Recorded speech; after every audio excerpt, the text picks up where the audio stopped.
Halo semuanya, Assalamualaikum warahmatullahi wabarakatuh. Ketemu lagi di channel YouTube Evi Wahyu. Teman-teman, di video kali ini saya akan membahas tentang pengertian, fungsi, dan jenis sertifikat tanah yang berlaku di Indonesia. Karena memang ada beberapa jenis sertifikat tanah yang perlu teman-teman ketahui supaya teman-teman saat membeli tanah atau rumah baru itu paham ya, jangan sampai salah. Karena untuk masalah sertifikat tanah ini masalah yang sangat penting sekali teman-teman, jangan sampai salah gitu ya, karena ini uang besar juga ya kalau berkaitan dengan tanah. Jadi teman-teman harus paham. Nah, seperti biasa sebelum kita lanjutkan videonya, buat teman-teman yang belum subscribe, jangan lupa subscribe dulu.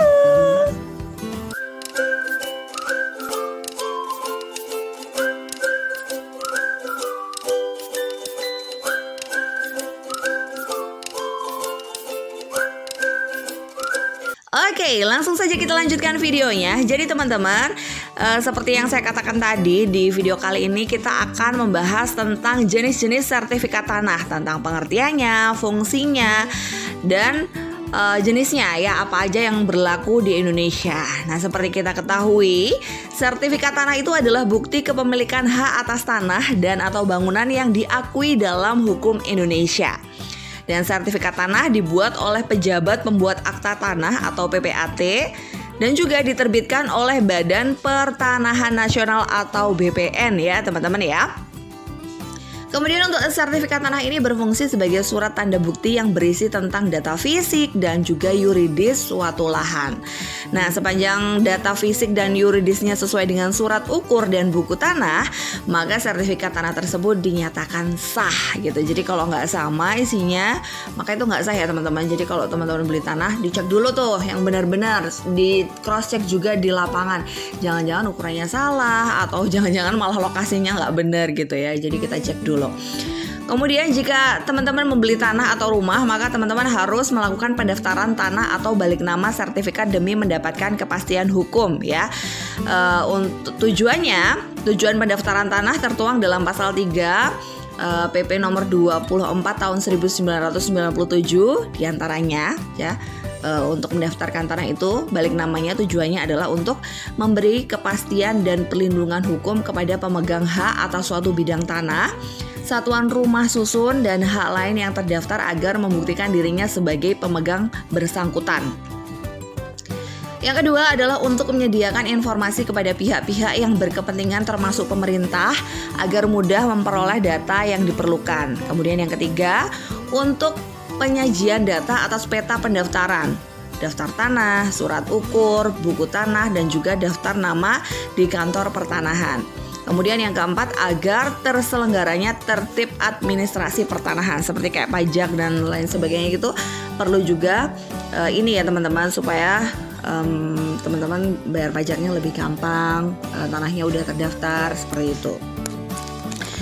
Oke, langsung kita masuk ke jenis-jenis sertifikat tanah. Merujuk pada UU PA dan PP nomor 18 tahun 2021 tentang hak pengelolaan hak atas tanah, satuan rumah susun, dan pendaftaran tanah, sertifikat tanah terdiri dari berbagai jenis. Nah, serta dapat dikelompokkan berdasarkan hak kepemilikannya. Jadi ini berdasarkan hak kepemilikannya ya teman-teman. Yang pertama adalah sertifikat hak milik atau SHM. SHM merupakan jenis sertifikat tanah dengan kedudukan tertinggi yang diakui hukum Indonesia. Maka itu, SHM wajib dimiliki oleh setiap pemilik properti baik tanah maupun rumah. Dan kepemilikan properti berstatus SHM membuat pemilik tanah dan juga bangunan mempunyai hak penuh untuk mengelola serta memanfaatkan lahan tersebut ya teman-teman ya. SHM adalah sebuah dokumen yang mampu membuktikan hak kepemilikan seseorang atas properti tersebut. Dengan adanya SHM, properti yang dimiliki tidak dapat diklaim oleh pihak lain sehingga membuat pemiliknya bisa terbebas dari masalah legalitas maupun sengketa. Jangan sampai tanah kita diakui orang lain ya teman-teman, karena kita nggak punya sertifikat tanahnya, nggak punya status hak miliknya. SHM tidak terikat batas waktu dan dapat diwariskan secara turun-temurun. Dokumen ini juga dapat dijadikan jaminan utang ke lembaga keuangan resmi seperti perbankan. Dan karena fungsinya yang sangat vital, tidak heran kalau banyak orang tertarik membeli hunian dengan sertifikat hak milik ya teman-teman. Kemudian seperti yang telah saya sebutkan tadi, sertifikat hak milik merupakan dokumen legalitas yang menjadi bukti kepemilikan tertinggi dan terkuat atas suatu lahan. Maka dari itu ya teman-teman, ketika teman-teman berniat membeli rumah dijual atau tanah dijual, ada baiknya untuk membeli properti yang legalitasnya sudah berstatus SHM. Tujuannya agar teman-teman tidak perlu melakukan konversi hak atas properti tersebut. Jadi dalam proses pengurusan legalitasnya, teman-teman cukup melakukan balik nama sertifikat tanah tersebut. SHM diterbitkan oleh Badan Pertanahan Nasional atau BPN melalui pejabat pembuat akta tanah, dan di dalam SHM termuat sejumlah data pemilik dan yuridis atas tanah atau bangunan tersebut. Nah, di antaranya itu di sana ada nama pemilik, luas tanah, lokasi, gambar bentuk tanahnya, kemudian nama objek atau tetangga pemilik tanah yang berbatasan langsung, kemudian tanggal penetapan sertifikat, dan juga ada nama dan tanda tangan pejabat yang bertugas, dan yang terakhir ada stempel sebagai bukti keabsahan sertifikat itu. Dan patut diketahui ya teman-teman, SHM hanya dapat dimiliki oleh perorangan berstatus warga negara Indonesia. Karena itu dokumen legalitas ini tidak dapat dimiliki oleh warga negara asing gitu ya, hanya untuk orang Indonesia. Dan apabila warga negara asing yang memiliki properti berstatus hak milik dengan SHM, maka wajib untuk melepaskan hak milik dalam jangka waktu 1 tahun gitu. Jadi orang asing nggak boleh memiliki tanah di Indonesia ya teman-teman, kecuali menikah dengan orang Indonesia. Harus jadi bisa atas nama pasangannya gitu ya. Properti berstatus SHM pun memiliki sejumlah keunggulan, diantaranya memberikan kewenangan untuk segala macam keperluan dengan jangka waktu yang tidak terbatas. Hak milik atas tanah berlangsung selama pemiliknya masih hidup ya. Jadi selama orang yang masih hidup ini masih tetap jadi hak milik kita gitu.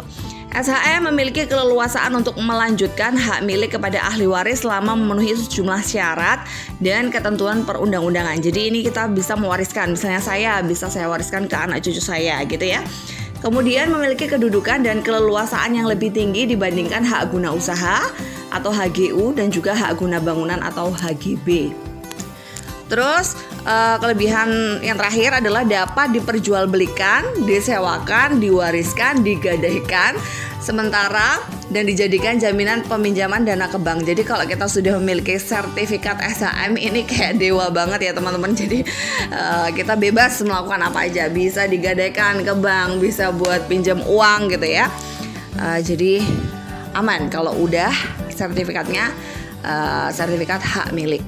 Oke, kita lanjutkan ke sertifikat hak guna usaha atau HGU. Hak guna usaha atau HGU adalah jenis hak atas tanah yang diberikan kepada perorangan atau badan hukum untuk mengusahakan lahan yang dikuasai oleh negara demi keperluan pertanian, perikanan, dan juga peternakan. Biasanya tanah yang diberikan HGU berstatus tanah negara. Pemberian HGU tidak dilakukan sembarangan ya teman-teman, ada banyak aturan mainnya termasuk soal batas minimal dan batas maksimal luasan tanah yang bisa diberikan hak ini. Merujuk di pasal 28 ayat 2 Undang-Undang Pokok Agraria atau UUPA nomor 5 tahun 1960, luas minimal lahan HGU yang diberikan kepada perorangan adalah 5 hektar. Sementara luas maksimalnya adalah mencapai 25 hektar. Namun, negara juga mengizinkan kepemilikan lahan berstatus HGU di atas 25 hektar. Hanya saja, teman-teman harus menggunakan investasi modal layak dan juga teknik perusahaan baik sesuai perkembangan zaman. Dan selain luas tanah, ada pula aturan dan ketentuan jenis tanah yang diberikan HGU ya teman-teman, yaitu tanah negara kategori hutan produksi untuk dialihkan menjadi perkebunan dan juga lainnya.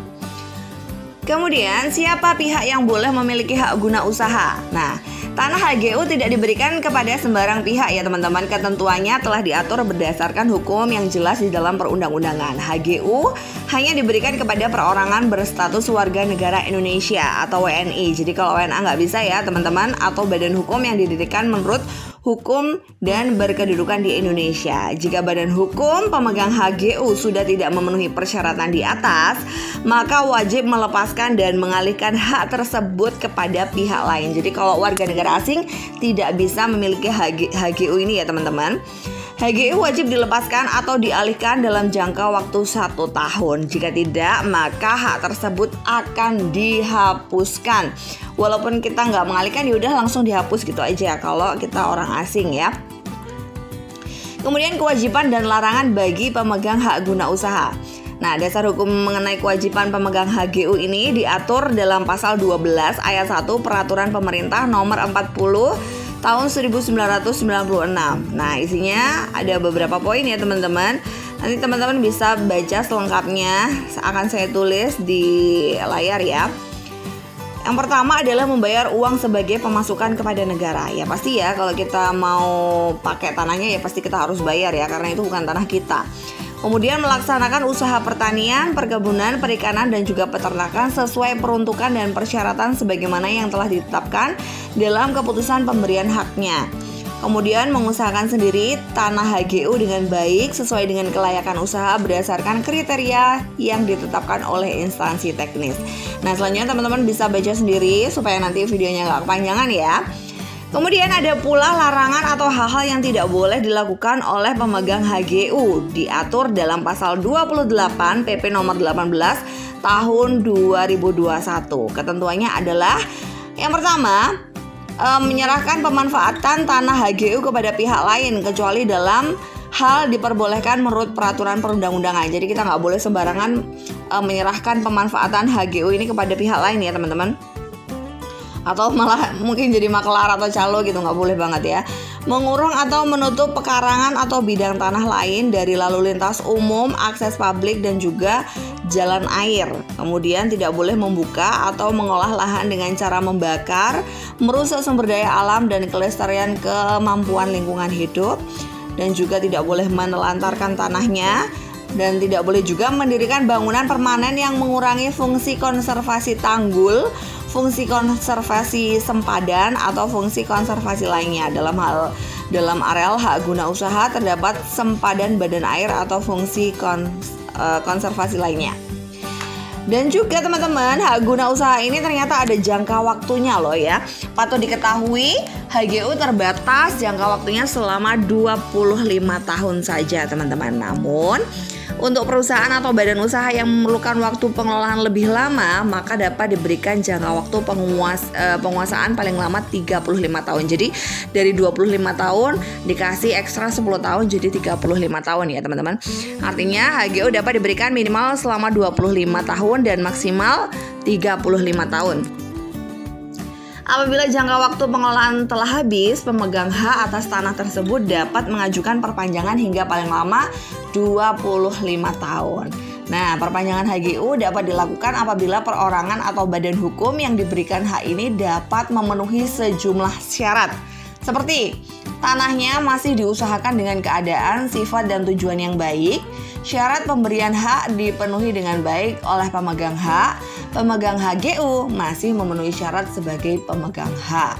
Nah, kemudian di pasal 31 ayat 2 dan pasal 35 ayat 2 Permen ATR 7 tahun 2017 mensyaratkan perpanjangan dan pembaharuan HGU lebih terperinci. Nah, pertama, pemegang hak masih memenuhi syarat sebagai pemegang HGU. Tanahnya masih dipergunakan dan diusahakan dengan baik sesuai dengan keadaan, sifat, dan tujuan pemberian hak bersangkutan. Dan masih banyak lagi, teman-teman juga nanti bisa baca selengkapnya jika teman-teman berminat untuk yang berhubungan dengan hak guna usaha ini. Penyebab terhapusnya HGU. Nah, ini perlu diketahui juga ya teman-teman. Hal lain yang perlu diketahui adalah sebab-sebab terhapusnya HGU. Merujuk pasal 34 UU PA, penghapusan HGU bisa terjadi karena hal-hal berikut ini teman-teman. Yang pertama, jangka waktu berakhir ya. Kalau jangka waktunya udah berakhir, ya udah terhapus HGU-nya. Kedua, dihentikan sebelum jangka waktunya berakhir karena suatu syarat tidak dipenuhi atau melanggar ya. Dilepaskan oleh pemegang haknya sebelum jangka waktu berakhir.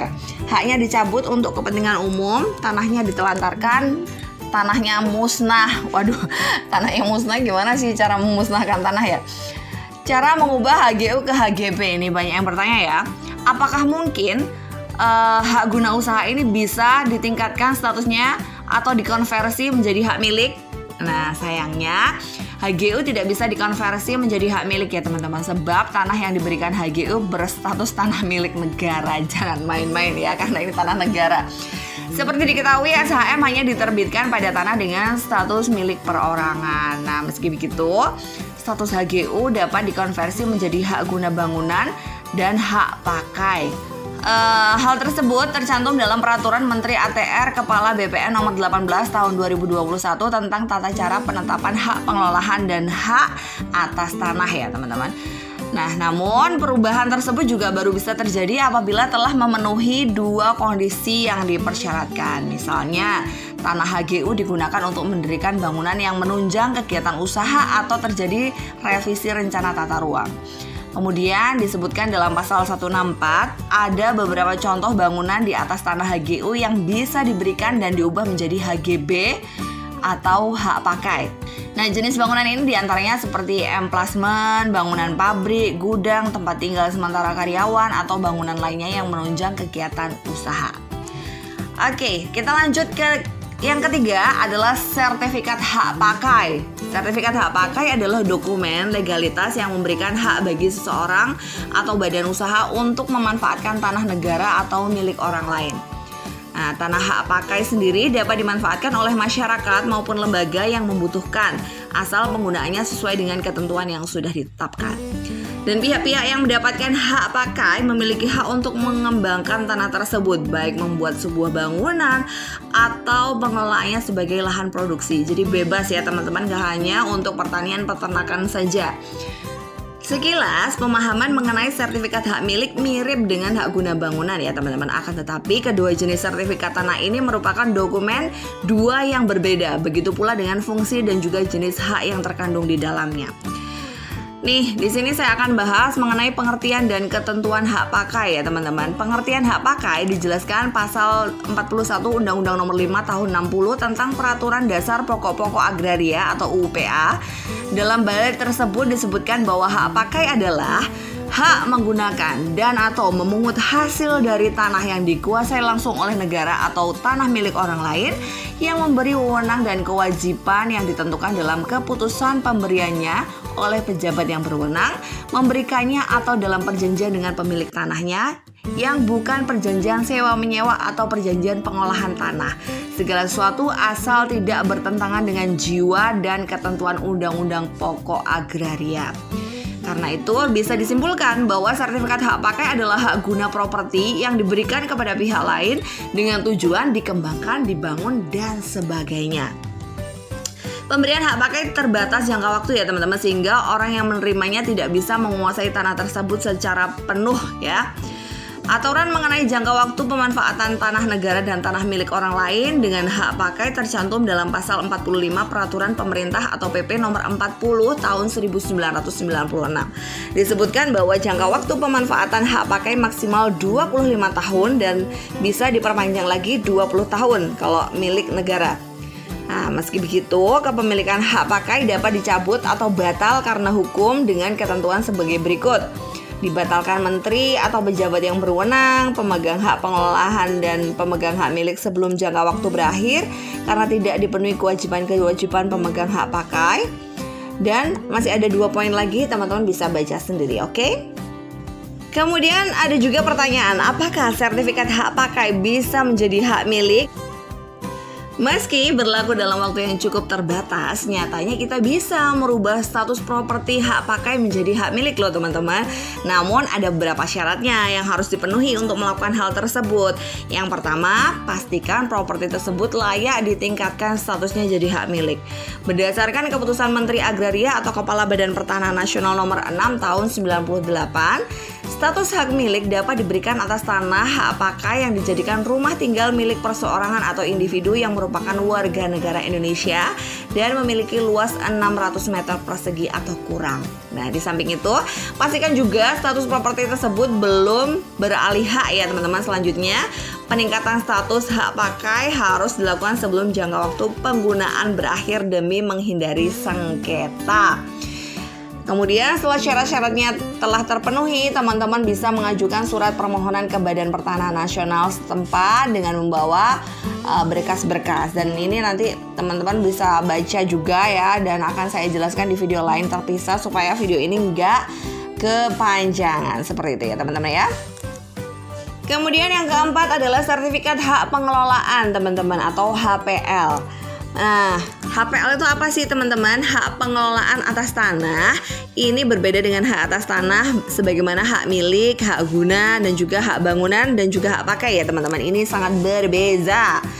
Pengertian hak pengelolaan adalah sebagian dari tanah negara yang kewenangan pelaksanaan hak menguasai negara yang dilimpahkan kepada pemegang HPL. Undang-Undang Pokok Agraria tak eksplisit mengatur tentang HPL, namun ketentuan HPL secara tersirat dapat ditemukan pada pasal 2 ayat 4 UU PA yang berbunyi, HMN tersebut di atas pelaksanaannya dapat dikuasakan kepada daerah-daerah swantara dan masyarakat hukum adat sekedar diberlakukan dan tidak bertentangan dengan kepentingan nasional menurut peraturan pemerintah. Nah, dari arti HPL di atas kita dapat menyimpulkan ya bahwa HPL ini punya tujuan, fungsi, dan syarat berbeda dengan jenis-jenis hak atas tanah lainnya. HPL tanah adalah sebuah kewenangan yang diberikan oleh negara kepada badan hukum tertentu untuk mengelola suatu lahan negara.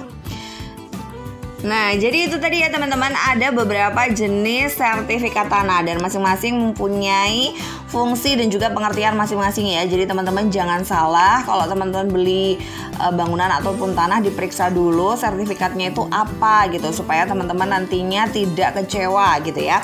Oke, jadi buat teman-teman yang mungkin masih kurang paham atau masih belum jelas bisa langsung komen aja. Dan buat teman-teman yang belum subscribe, jangan lupa subscribe. Buat teman-teman yang merasa video ini bermanfaat, jangan lupa share ke teman-teman yang lain supaya teman-teman yang lain mendapatkan manfaat yang sama. Terima kasih sudah nonton.